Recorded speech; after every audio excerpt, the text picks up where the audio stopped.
Hi viewers, welcome to my channel learning with Khatak. अच्छा, last हमने couple of lecture record किए थे data science और मशीन लर्निंग के प्लेलिस्ट के लिए, जिसके अंदर हमने एक बाइनरी क्लासिफिकेशन प्रॉब्लम लिया था, heart disease prediction model. Basically उसके अंदर हमने क्या किया था कि हमने एक मॉडल बनाया था जो कि पेशेंट्स के सैंपल को लेके प्रिडिक्ट करता है कि क्या उसको हार्ट डिजीज़ है या हार्ट डिजीज़ नहीं है। अच्छा, आज हम एक और प्रॉब्लम के साथ हाजिर हैं। इनफैक्ट अगर हम प्रॉब्लम की कैटेगरीज़ को देख लें तो उस कैटेगरीज़ के लिहाज से दिस इज़ समहाउ न्यू कि लास्ट एग्जांपल्स के अंदर हमने बाइनरी क्लासिफिकेशंस की एग्जांपल ली थी। अब इस ट्यूटोरियल के अंदर हम एक मल्टी क्लास क्लासिफिकेशंस प्रॉब्लम्स को लेंगे, या हम ये देखेंगे कि अगर किसी डेटा सेट्स के अंदर हमारे पास दो से ज़्यादा क्लासेस हो तो उसके अंदर हम एक्सप्लोरेटरी डेटा एनालिसिस कैसे परफॉर्म करते हैं, हम टारगेट या फीचर वेरिएबल्स को कैसे देखते हैं, और फिर मल्टीपल फीचर्स के रिलेशनशिप उसके साथ कैसे देखते हैं। लास्ट टाइम जो हमारे पास जो एग्जांपल्स हम कर चुके थे, कवर कर चुके थे, वो था हमारे पास building a model that's predict a heart disease patient, जिसके अंदर हमारे पास दो क्लासेस थी और नंबर ऑफ़ सैम्पल्स भी जो हमारे पास थे वो तकरीबन 300 के करीब सैम्पल्स थे, और दोनों क्लासेस के दरमियान जो डिस्ट्रीब्यूशन ऑफ सैम्पल्स थी वो भी तकरीबन बैलेंस ही थी। अब ये जो हमारे पास मल्टी क्लासिफिकेशन प्रॉब्लम है, इसके अंदर हमारे पास तीन क्लासेस हैं, that's why we call it a multi classification problem. अच्छा, अब इसके अंदर भी जो तीन क्लासेस हैं उनके दरमियान जो नंबर ऑफ सैम्पल्स हैं they are equally distributed, so this is a multi classification problem with balanced data set और बैलेंस्ड ऑब्जर्वेशन। इंशाल्लाह हम आने वाले दिनों में इस तरह भी एक मल्टी क्लासिफिकेशन एग्जांपल लेंगे, जिसके अंदर जो नंबर ऑफ़ क्लासेस हों उसके अंदर सैम्पल्स डिस्ट्रीब्यूशन इक्वल ना हो, मतलब अनइक्वल डिस्ट्रीब्यूशन ऑफ सैम्पल्स। अच्छा, सो लेट स्टार्ट कि हमारे पास आज की एग्जांपल्स है क्या, और आज की एग्जांपल्स में हमने बेसिकली कवर करना है क्या क्या कवर करना है। सो कंटेंट्स हमारे पास कौन कौन से हैं, let's switch to the Jupiter notebook. Keep in mind कि हम ये जुपिटर नोटबुक को यूज़ करके कर रहे हैं। दूसरी एक रिक्वेस्ट, अगर आप लोगों ने अभी तक चैनल को सब्सक्राइब नहीं किया तो काइंडली सब्सक्राइब कर लें, बेल आइकॉन को दबा दें और साथ ही अपने दोस्तों के साथ भी इसको शेयर कर लें। So let's switch. ओके, सो ये हमारे पास जो एग्जांपल्स है मल्टी क्लास क्लासिफिकेशन, उसके अंदर हमारे पास with balanced observation balance data sets, उसके अंदर हमने परफॉर्म बेसिकली क्या क्या कुछ करना होगा। सो सबसे पहले तो हमने एक्सप्लोरेटरी डेटा एनालिसिस परफॉर्म करने हैं। लास्ट टाइम भी हमने एक्सप्लोरेटरी डेटा एनालिसिस के बारे में काफ़ी डिटेल से बात की थी। हमने उसको कैटेगराइज किया था यूनिवेरिएट एनालिसिस, बाईवेरिएट एनालिसिस और मल्टीवेरिएट एनालिसिस के अंदर। यहाँ पे भी हम आलमोस्ट यूनिवेरिएट, बाईवेरिएट और मल्टीवेरिएट एनालिसिस परफॉर्म करेंगे, लेकिन उससे ज़्यादा हमारा फोकस होगा कि बाइनरी और मल्टी क्लासिफिकेशंस के दरमियान बेसिकली फ़र्क क्या है। फीचर्स को जब हम पेयर बनाते हैं टारगेट वेरिएबल के साथ, मल्टी क्लासिफिकेशंस के अंदर टारगेट हमारे पास क्या होगा। टारगेट में चूँकि हमारे पास एक से ज़्यादा, दो से ज़्यादा क्लासेज आ रही हैं, तो हमने टारगेट को थोड़ा सा एनालाइज करना है, और फिर टारगेट बाकी फीचर्स के साथ किस तरह रिलेशन बनाता है, क्या कोरिलेशन है between features and the target variables, उसको भी हमने देखना है। And then duplicate values, for examples हमारे पास अगर मल्टी क्लासिफिकेशन प्रॉब्लम्स है, there may be a chance that there are some duplicate values in the data sets. How to identify these duplicate values and how to remove these duplicate values, means अगर हमारे पास कुछ रोज़ duplicates आ जाती हैं तो हम कैसे इसको रिमूव करेंगे। Again we will look into the null values, very important point कि आपने हर दफ़ा अपने डेटा सेट्स के अंदर देखना है कि क्या इसके अंदर नल वैल्यूज़ हैं या नहीं है। Then obviously we will look at some insights of the data sets, and then important thing is distribution of data, how the different data in different columns are distributed over the target variables, and then most important thing, overlapping of samples, since this is a multi classification problem। क्योंकि ये एक multi classification problem है, तो हो सकता है कि एक क्लास के सैंपल दूसरे क्लास के सैंपल्स के साथ ओवरलैप कर रहे हों। अगर बहुत ज़्यादा सैंपल्स एक दूसरे के साथ ओवरलैप कर रहे हैं तो इसका डेफिनेटली इफेक्ट्स हमारे पास क्लासिफिकेशन एक्यूरेसी पे भी पड़ेगा। सो हम आज ग्राफिकली ये भी देखना चाहते हैं कि ओवरलैपिंग सैंपल से क्या मुराद है, और हमें कैसे पता चलेगा कि हमारे सैंपल्स ओवरलैप हो रहे हैं और कौन से सैंपल्स ओवरलैप हो रहे हैं, और फॉर एग्जांपल अगर हमारे पास एक सैम्पल है, एक रो है, उस रो के अंदर कौन सा फीचर ज़्यादातर ओवरलैप हो रहा है।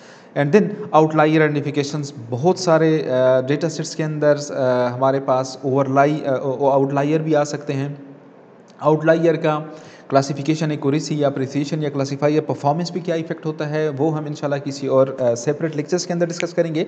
लेकिन यहाँ पे हम सिर्फ ये देख लेंगे कि क्या ये जो हमारे पास डेटा सेट्स है उसके अंदर आउटलायर्स हैं। अगर आउटलायर्स हमारे पास हैं तो फिर हम उन आउटलायर्स को कैसे रिमूव करेंगे, removing of outliers. Okay, so हमारे पास जो ये प्रॉब्लम है, this is basically multi class data sets of I R I S data sets, very important data sets. इसके अंदर हमारे पास 4 इम्पॉर्टेंट फ्लावर्स होते हैं, वर्शिकला, वर्जिनिका एंड सेटोसा। और इसको हमने प्रिडिक्ट करना होता है कि ये किस क्लास से बिलोंग करता है, ये किस क्लास से। फॉर एग्जांपल कुछ हमारे पास सैम्पल्स होंगे, उन सैम्पल्स के बेस पे कि ये हमारे पास किस क्लास से बिलोंग करता है।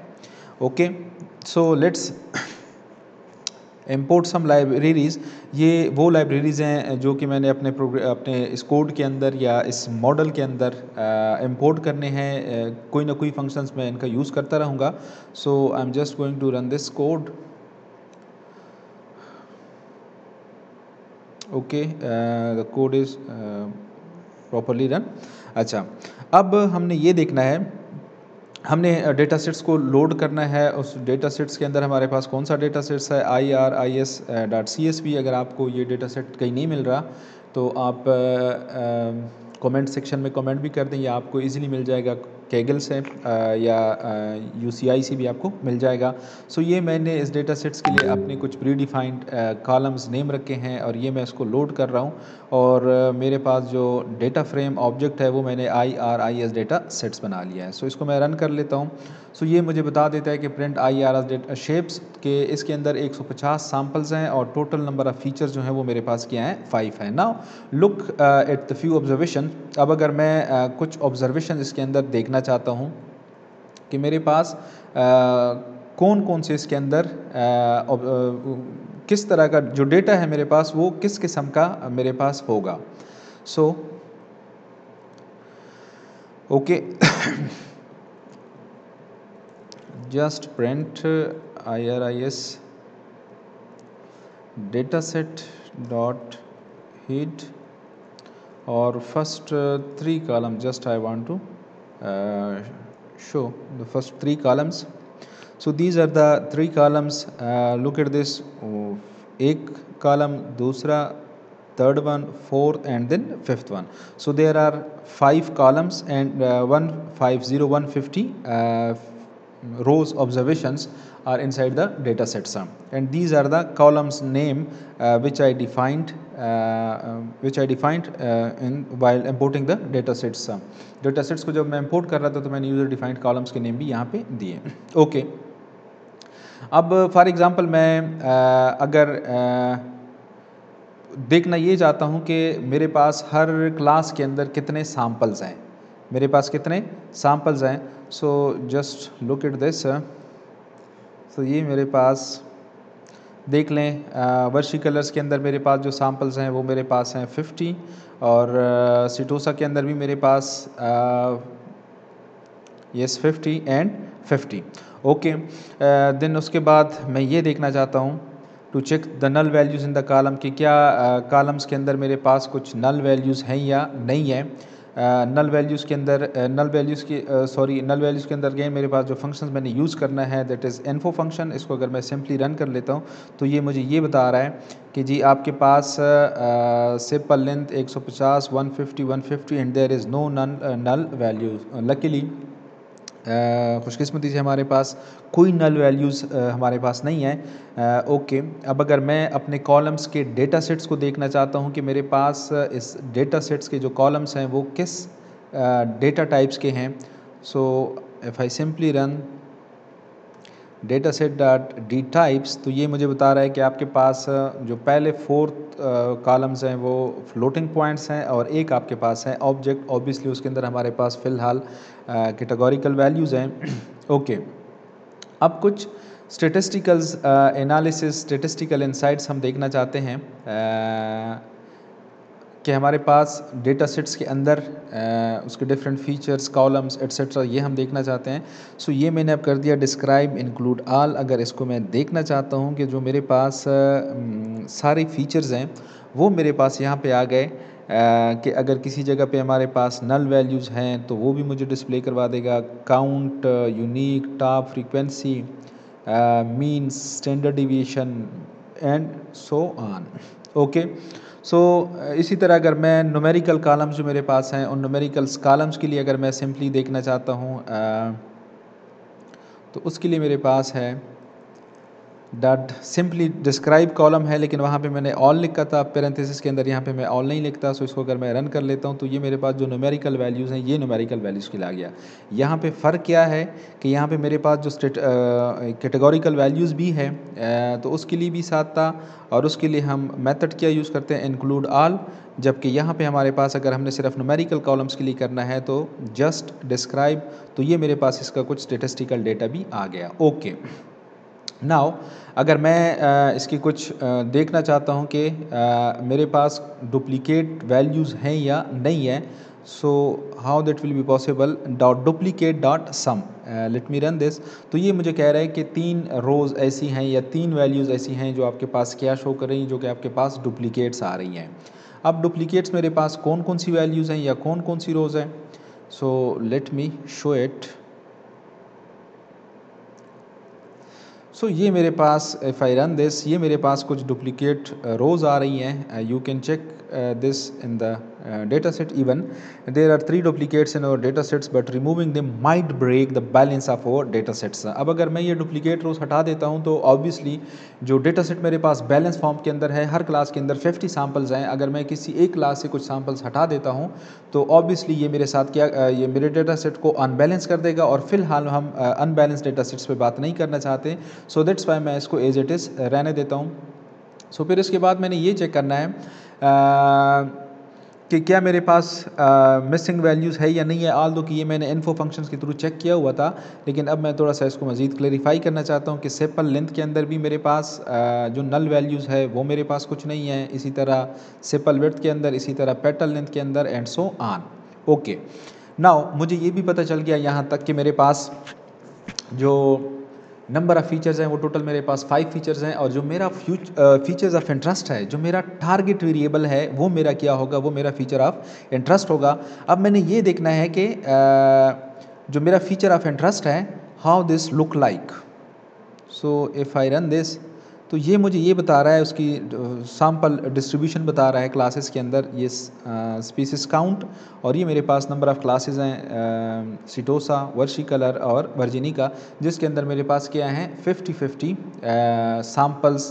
फ़िलहाल हमारे पास 50-50 सैम्पल्स इसके अंदर पहले से मौजूद हैं। सो हमने अपने डेटा सेट्स के सैम्पल्स को अभी तक नहीं छेड़ा, जो सैम्पल्स हमारे पास थे वही सैम्पल्स हमने रहने दिए। सो अब रिलेशनशिप बिटवीन द फीचर्स, अब हम जो डिफरेंट फीचर्स हैं उनके आपस में रिलेशनशिप को देखना चाहते हैं कि एक फ़ीचर दूसरी फीचर्स के साथ कैसे कोरिलेट करता है या आपस में उनका रिलेशनशिप क्या है। फॉर एग्जांपल हम सबसे पहले सेपल लेंथ और सेपल विड्थ को देखना चाहते हैं कि इनका आपस में क्या रिलेशनशिप है। So if I run this simply code, so ये मुझे ये बता रहा है, अगर आप लोग इस ग्राफ को थोड़ा सा गौर से देख लें, ये मैंने लीजेंड्स अप्लाई किए हुए हैं यहाँ पे। ये सिंपली टाइटल मैंने दिया हुआ है comparison between sepal length and width, और फिर मैंने स्कैटर प्लॉट एक ड्रॉ किया है सेपल लेंथ और सेपल विड्थ, चूँकि मैं कंपैरिजन किसके दरमियान कर रहा हूँ, sepal length and sepal width के दरमियान। सो मैंने यहाँ पे जो 2 वेरिएबल्स दिए हैं sepal length and sepal width, और एक मैंने ह्यू क्लास की क्लास से डेटा डिराइव कर लो, एंड देन ये मैंने सिंपली लीजेंड्स, ये हमारे पास लीजेंड्स हैं इसको ड्रा करने के लिए।